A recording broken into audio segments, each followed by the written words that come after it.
Hello friends, कैसे हैं आप लोग। आई होप आप लोग अच्छे ही होंगे। आज का टॉपिक है भारतीय संविधान की विशेषताएं। इस पर हम लोग डिस्कस करेंगे कि भारतीय संविधान की क्या विशेषता है। ठीक है, तो चलिए शुरू करते हैं टॉपिक। तो देखिए, भारतीय संविधान की विशेषता क्या है, इसको थोड़ा सा भूमिका के रूप में हम लोग देखते हैं कि भारतीय संविधान मूल अवधारणा व तत्वों के मामले में एक अद्वितीय उदाहरण प्रस्तुत करता है, क्योंकि यह शासन प्रशासन की समग्रता को समाहित रखते हुए शक्तियों के मध्य संतुलन स्थापित करता है। शक्तियाँ कौन कौन सी होंगी? शक्तियाँ जो हो गई, जैसे केंद्र की हो गई, राज्य की हो गई, या स्थानीय स्वशासन हो गया, ये भी हो गया।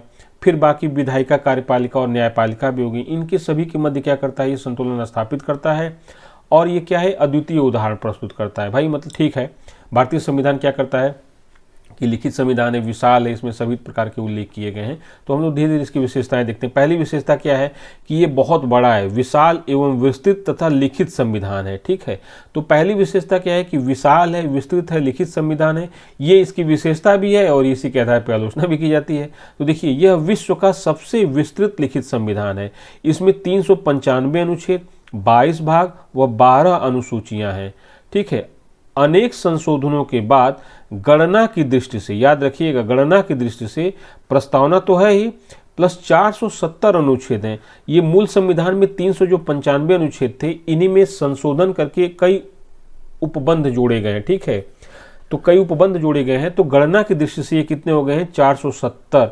लेकिन मूल अभी भी कितने, अभी भी 395 हैं, उसमें उपभाग जोड़ते जोड़ते ये 470 हो गए हैं। और क्या है, 25 भाग हो गए हैं, उपभाग। ठीक है, 12 अनुसूचियां हो गई, पहले 8 थी, अब 4 उसमें जोड़ देंगे, 12 अनुसूचियां हो गई हैं। तो इस प्रकार विश्व के अन्य संविधानों से तुलना की जाए तो जैसे अमेरिका के संविधान में सिर्फ 7 ही अनुच्छेद हैं, कनाडा के संविधान में 147 अनुच्छेद हैं, तथा ऑस्ट्रेलिया के संविधान में कितने, 128 अनुच्छेद हैं। इस हिसाब से देखा जाए तो भारत के संविधान में अनुच्छेद कितने हो गए, बहुत ज़्यादा हो गए। ठीक है, तो अब ये देखते हैं, अब इसका रीजन क्या देखते हैं। चलिए देखिए, भारत का संविधान इतना विस्तृत इसलिए है क्योंकि इसमें केंद्रीय तथा प्रांतीय दोनों सरकारों के गठन व उनकी शक्तियों का उल्लेख किया गया है। ये तो है ही, साथ में जो 73वां और 74वां संविधान संशोधन किया गया, तो उसमें क्या किया गया, स्थानीय जो सरकार थी उसका भी प्रावधान किसमें जोड़ा गया, संविधान में जोड़ा गया है। ठीक है, 73वें और 74वें संविधान संशोधन से तो तीनों स्तरों की सरकार की क्या की गई है, उनका गठन, उनकी शक्तियों का उल्लेख संविधान में ही किया गया है। अब ठीक है, क्यों इतना विस्तृत कर दिया गया भाई, तो पहला रीजन है कि भारत की विविधता एवं विस्तार को देखिए। तो भारत में कई स्तर की विविधता है। पहली विविधता क्या है कि प्राकृतिक आधार पर विविधता है। ठीक है, प्राकृतिक आधार पर जलवायु की विविधता है। फिर देखेंगे धार्मिक विविधता है, भाषाई विविधता है, सांस्कृतिक विविधता है। ठीक है, आर्थिक विविधता है, सामाजिक विविधता है। तो मतलब हर प्रकार की विविधता है, तो हर क्षेत्र के लिए प्रबंध करना, उपबंध करना जरूरी था। ठीक है, तो ये भी है और ये काफ़ी विस्तृत है। अब जानते हैं कि दुनिया का 7वां सबसे बड़ा ये क्या है, देश है, जनसंख्या बहुत ज़्यादा है, तो इतना बड़ा प्रावधान इन सब के लिए प्रावधान करना जरूरी भी है। ठीक है, कि समाज का कोई वर्ग या कोई क्षेत्र उपेक्षित न रह जाए। फिर क्या है, संविधान सभा में कानून विशेषज्ञों का प्रभुत्व था। जाहिर सी बात है कि आप देखेंगे कि फ्रीडम स्ट्रगल में ज़्यादातर लोग क्या थे, जो फ्रीडम स्ट्रगल में थे, तो देखेंगे कि या तो वो कानून या वकील थे या पत्रकार थे, या बहुत कम लोग मास्टर थे या टीचर थे, यही तो देखेंगे। तो उसमें सबसे ज़्यादा कौन था, वकील थे। अब वकील थे तो इसको अदरवाइज मत लीजिएगा, तो वकील जो होते हैं ना, वो बहुत फॉर्मल लैंग्वेज में बात करते हैं। ठीक है, मतलब औपचारिक भाषा में बात करते हैं, तो वो छोटी सी बात को भी इतना कानूनी भाषा में लंबा कर देते हैं। तो इसलिए क्या हो गया, कानून विशेषज्ञ था तो वो इसमें बाल की खाल निकाल के उसमें करते रहे, तो इसलिए संविधान बड़ा हो गया। ठीक है, और तीसरा रीजन था कि 1935 का जो भारत सरकार अधिनियम था उसी को आधार के रूप में स्वीकार कर लिया गया और वो खुद बहुत बड़ा था। ठीक है, तो भारत सरकार अधिनियम 1935 के जो संविधान में प्रावधान था अधिनियम में, उसमें से लगभग 250 या 200 से भी अधिक प्रावधानों को क्या किया गया था, एज इट इज ले लिया गया, उसमें थोड़ा बहुत परिवर्तन कर दिया गया। तो इसलिए क्या हो गया, ये बहुत विस्तृत हो गया। फिर क्या था कि इसमें प्रशासनिक प्रावधानों का भी उल्लेख है। ठीक है, सरकार के गठन उसका तो उल्लेख है, सामान्य प्रशासनिक प्रबंधों का भी इसमें क्या किया गया, प्रावधानों का उल्लेख किया गया है। तो इसलिए थोड़ा सा ये विस्तृत हो गया है। तो ये इसकी विशेषता इसलिए बड़ा हो गया है। ये इसका एक कहा जाए कि मेरिट भी है और डिमेरिट भी है, ये भी कह सकते हैं। फिर क्या है, नम्यता व अनम्यता का मिश्रण। नम्यता का मतलब है, इलास्टिक का मतलब होता है कि जिसमें आसानी से संशोधन किया जा सके, और अनम्यता का मतलब है कि जिसमें संशोधन के लिए कठोर प्रक्रिया अपनाई जाए। तो देखिए कुछ प्रावधान जैसे हैं, जैसे अनुच्छेद 2 हो गया, 3 हो गया, 4 हो गया। जैसे 3 हो गया कि राज्यों में सीमा परिवर्तन है, ठीक है, किसी राज्य का नाम परिवर्तन करना है, सीमा परिवर्तन करना है, तो उसके लिए संसद क्या करता है, साधारण विधेयक लाता है और उसके तहत उसको संशोधन कर देता है। तो उसमें क्या होता है, हाईली फ्लेक्सिबल होता है, इलास्टिक होता है, उसमें बहुत नम्यता है। उसको देखा जाए कि संसद अपनी साधारण बहुमत से भी क्या कर देगी, संशोधन कर देगी। लेकिन एक अनम्यता होता है जिसको कहते हैं विशेष बहुमत की जरूरत होती है, और भी 2 प्रकार की होती है। एक विशेष बहुमत में क्या होता है कि जैसे सदन के कुल सदस्य संख्या का 50% प्लस 1 होगा, मतलब सदन की कुल सदस्य संख्या का बहुमत और साथ में उपस्थित और मत देने वाले सदस्यों का 2/3। एक तो ये हो गया, और इसी विशेष में एक और है जिसमें कि ये विशेष बहुमत प्लस आधे से अधिक राज्यों की सहमति लेना भी जरूरत होता है। तो ये काफी टफ है। तो इसलिए कहा जाता है कि संविधान का कुछ प्रावधान जो है वो साधारण बहुमत से संसद संशोधित कर सकती है, और कुछ प्रावधान इतने कठोर हैं कि उनमें संशोधन करने के लिए आधे से अधिक राज्यों की भी सहमति लेनी जरूरी है। तो इसलिए कहा जाता है, ठीक है। अब जैसे अमेरिका का संविधान है, उसमें संशोधन करना काफ़ी कठिन है, मतलब नाको चने चबा देगा अमेरिका के संविधान संशोधन करने में। और अमेरिका के संविधान संशोधन में 2/3 से अधिक राज्यों का क्या चाहिए, सहमति चाहिए, ठीक है। यहाँ तो आधे से अधिक राज्यों की सहमति है, वहाँ 2/3 से अधिक राज्यों की सहमति चाहिए। तो ये भी है। अगला है संसदीय शासन प्रणाली अपनाई गई है, ठीक है। हमारे संविधान में क्या है, संसदीय शासन प्रणाली अपनाई गई है। शासन प्रणाली लोकतांत्रिक शासन प्रणाली 2 तरह की होती है, एक संसदीय शासन प्रणाली होती है और एक होती है अध्यक्षात्मक शासन प्रणाली। जैसे कि ब्रिटेन में संसदीय शासन प्रणाली है और अमेरिका में अध्यक्षात्मक शासन प्रणाली है। तो संसदीय शासन प्रणाली की विशेषता होती है कि इसमें वास्तविक शक्तियां मंत्रिपरिषद सहित प्रधानमंत्री में होती हैं, जबकि नाम मात्र की शक्तियां किस में होती हैं, राष्ट्रपति में होती हैं, ठीक है। तो ये हो गया कि वास्तविक कार्यपालिका होती है और नाम मात्र की कार्यपालिका होती है, जबकि जो अध्यक्षात्मक शासन प्रणाली है उसमें राष्ट्रपति में ही वास्तविक कार्यपालिका की शक्तियां निहित होती हैं, उसमें नाम मात्र का नहीं होता है, ठीक है। तो ये हो गया। दूसरी बात है कि जो कार्यपालिका होती है सामूहिक रूप से विधायिका के प्रति उत्तरदायी होती है, किसमें, संसदीय शासन प्रणाली में। कार्यपालिका का मतलब है जो मंत्रिपरिषद है, ये विधायिका मतलब निम्न सदन जो भारत में लोकसभा है उसके प्रति उत्तरदायी होती है, ये संसदीय शासन प्रणाली का है, ठीक है। तो हमारे संविधान में इसी को अपनाया गया है। और इसकी और विशेषता क्या है कि जो मंत्री बनेंगे, चाहे केंद्र में बने चाहे राज्य में बने, ये आवश्यक रूप से विधायिका के क्या होंगे, सदस्य होते हैं। विधायिका का मतलब अगर केंद्र में कोई मंत्री बनता है तो वो संसद सदस्य होगा, चाहे लोकसभा का हो चाहे राज्यसभा का हो। और विधानसभा में, राज्यों में कोई मंत्री बनता है तो या तो राज्य की विधानसभा में सदस्य हो या जिस राज्य में विधान परिषद है वहाँ का सदस्य होना चाहिए। अगर कोई सदस्य मंत्री बनता है लेकिन विधायिका का सदस्य नहीं है, अगर कोई व्यक्ति मंत्री बनता है लेकिन विधायिका का सदस्य नहीं है, तो 6 महीने के अंदर उसको क्या लेना है, सदस्यता लेनी पड़ेगी। जबकि जो अध्यक्षात्मक शासन प्रणाली है उसमें मंत्री जो होता है आवश्यक रूप से विधायिका का सदस्य नहीं होता है। राष्ट्रपति क्या करता है, पिक एंड चूज करता है, किसी को भी उठा के मंत्री बना सकता है, लेकिन वो मंत्री क्या होते हैं, सिर्फ सलाहकार होते हैं, उनको कोई बहुत ज़्यादा शक्तियाँ नहीं होती है। जबकि यहाँ के मंत्री क्या होते हैं, अपने विभागों पे सर्वे सर्वा होते हैं। तो ये भी होता है। फिर संसदीय शासन प्रणाली में क्या होता है, बहुमत वाले दल की सत्ता होती है। लोकसभा में जिस दल को बहुमत होता है उसी की सत्ता होती है। और सत्ता का नेतृत्व कौन करता है, केंद्र में प्रधानमंत्री करता है और राज्यों में मुख्यमंत्री का नेतृत्व प्राप्त होता है, ठीक है। और यहाँ पे जो केंद्र में लोकसभा है और राज्यों में विधानसभा है, जिसको निम्न सदन भी कहते हैं, इसका विघटन कर दिया जाता है 5 साल में, ठीक है, सामान्य रूप से। तो ये भारत में क्या है, संविधान में संसदीय शासन प्रणाली को अपनाया गया है। तो ये भी हमारे संविधान की विशेषता है। फिर क्या इसकी विशेषता है कि एकात्मकता की ओर झुकाव है, ठीक है। अनुच्छेद 1 में कहा गया है कि भारत अर्थात इंडिया राज्यों का एक संघ होगा, ठीक है। ये तो कहा गया कि भारत अर्थात इंडिया राज्यों का एक संघ होगा।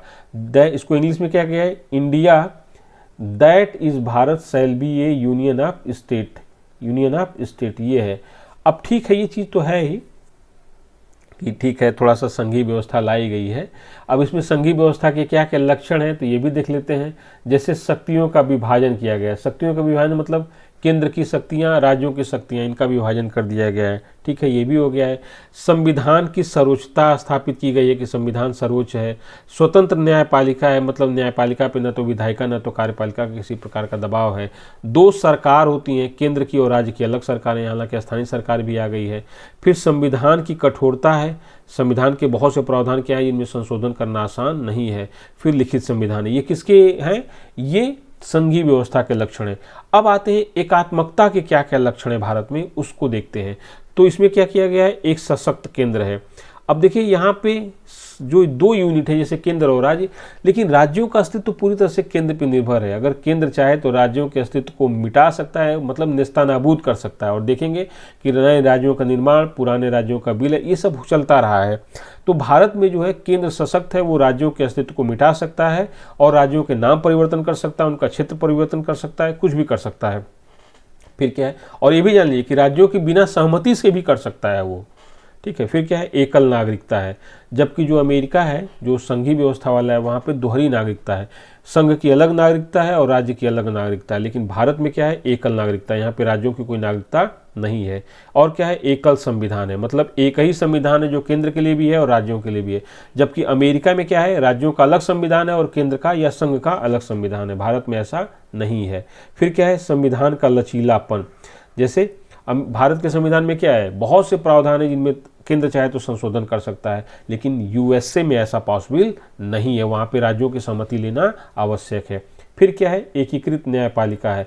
न्यायपालिका एकीकृत है, मतलब हायरार्की रूप से क्या है, ये ऊपर सुप्रीम कोर्ट है, फिर क्या है, नीचे राज्यों में हाई कोर्ट है, फिर क्या है, जिलों में क्या है, ये अधीनस्थ न्यायालय है, डिस्ट्रिक्ट कोर्ट है। तो हायरार्की यहाँ से फैसला होगा, फिर इसकी सुनवाई हाई कोर्ट में होगी, हाई कोर्ट से होगा तो सुप्रीम कोर्ट में होगी। तो ये हायरार्की एकीकृत न्यायपालिका है। जबकि जो संघीय है उनमें क्या होता है, संघ की अलग सुप्रीम कोर्ट होती है और राज्यों की अलग सुप्रीम कोर्ट है, जैसे यूएसए में है। फिर क्या है, अगर इसकी विशेषता क्या होती है, एकात्मकता भारत के संविधान में क्या है, राष्ट्रपति द्वारा राज्यपाल की नियुक्ति होती है। अब जो राज्यों में कार्यपालिका का सबसे प्रधान होता है राज्यपाल, उसकी भी नियुक्ति कौन करता है, राष्ट्रपति करता है। मतलब राष्ट्रपति राज्यों में भी क्या करता है, अपना दखल रखता है, ठीक है, राज्यपाल के माध्यम से।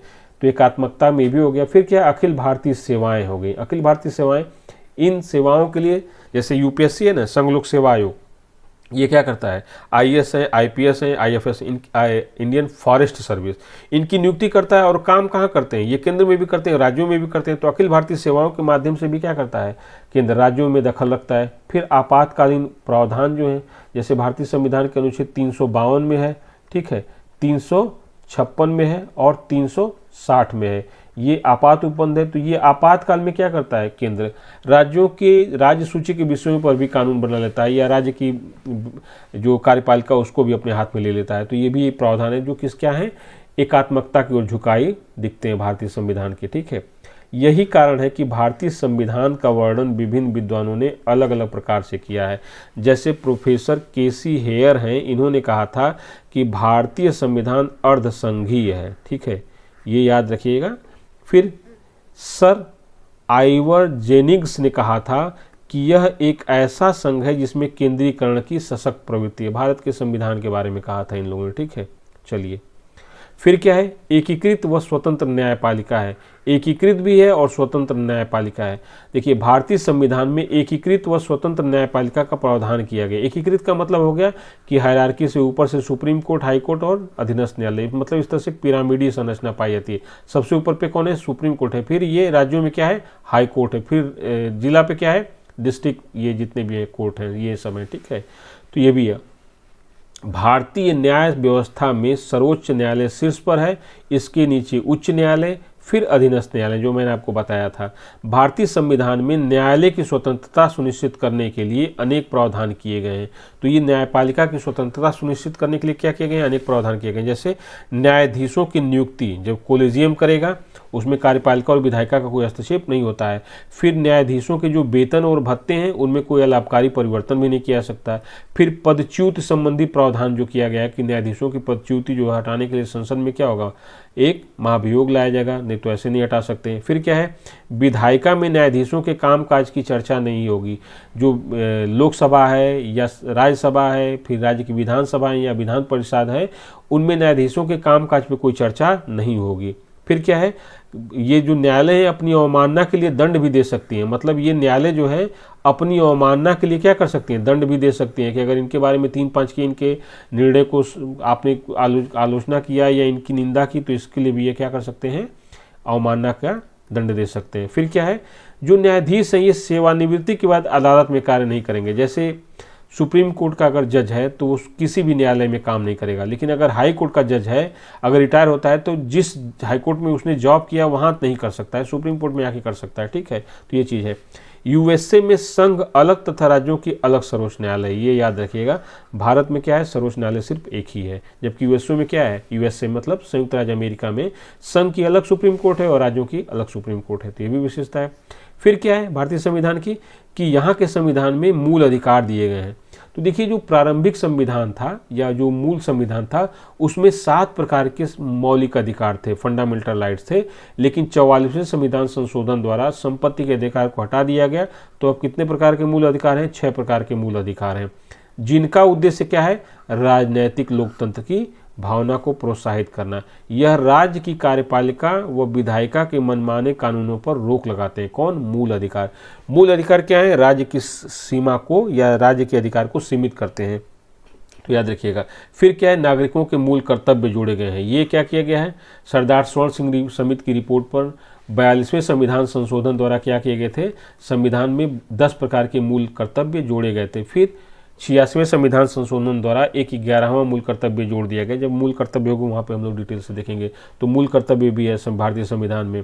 देखिए अब क्या है, संसदीय संप्रभुता व न्यायिक सर्वोच्चता में समन्वय किया गया है। ठीक है, तो इसमें क्या किया गया है कि देखिए भारतीय संविधान में संसदीय संप्रभुता व न्याय की सर्वोच्चता के बीच संतुलन स्थापित किया गया है। एक तरफ सर्वोच्च न्यायालय अपनी न्यायिक समीक्षा की शक्तियों के तहत संसदीय कानूनों को असंवैधानिक घोषित कर सकता है, तो वहीं दूसरी ओर संसद अपनी संवैधानिक शक्तियों का प्रयोग करते हुए संविधान में संशोधन कर सकता है।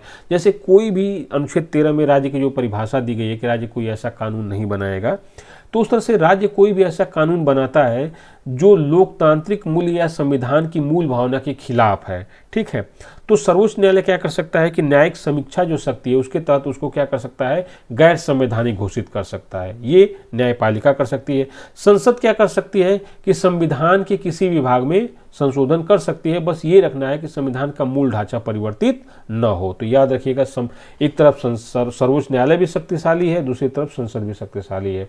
ठीक है, ये याद रखना है। तो ये संसदीय संप्रभुता व न्यायिक सर्वोच्चता में क्या किया गया है, समन्वय स्थापित किया गया है, चेक बैलेंस किया गया है, किसी को अल्टीमेट नहीं माना गया है। ठीक है, अगला क्या है, अगला इसकी विशेषता क्या है, राज्यों के नीति निर्देशक तत्व। ठीक है, डीपीएसपी जिसको बोलते हैं, राज्य के नीति निर्देशक तत्व है। ये राज्य के नीति निर्देशक तत्व क्या करते हैं, ये राज्य को शक्ति देते हैं कि राज्य को ये काम करना है, ये काम करना है। और इन राज्य के नीति निर्देशक तत्व भारतीय संविधान में अनोखे हैं। ये ऐसा दुनिया के अन्य संविधानों में इस तरह के प्रावधान नहीं है, बहुत रेयर है। तो ये भी है। एकल नागरिकता का प्रावधान है। एकल नागरिकता का मतलब क्या हो गया कि यहाँ पे सिर्फ एक ही नागरिक है, केंद्र के ही नागरिक है, राज्यों के नागरिकता का कोई प्रावधान नहीं है। ये भी है। फिर क्या है, सार्वभौमिक वयस्क मताधिकार है। मतलब यहाँ पर कोई भी व्यक्ति अगर 18 वर्ष की आयु प्राप्त कर लेता है, कोई व्यक्ति का मतलब नागरिक हो गया, ये नहीं कि कोई दूसरे देश का आके रह रहा है तो वो कर ले। जो भारत का सिटीजन है, नागरिक है, अगर वो 18 वर्ष पूरा करता है तो वो वोट देने का अधिकार होता है, मताधिकार का अधिकारी हो जाता है। ठीक है, तो ये याद रखिएगा, वयस्क मताधिकार है।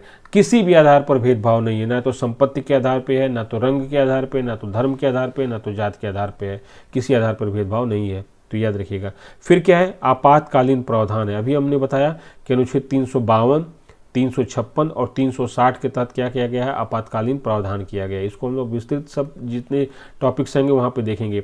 त्रिस्तरीय सरकारें यहाँ पे हैं। ठीक है, भारतीय संविधान में क्या की गई है, त्रिस्तरीय सरकारों की व्यवस्था की गई है।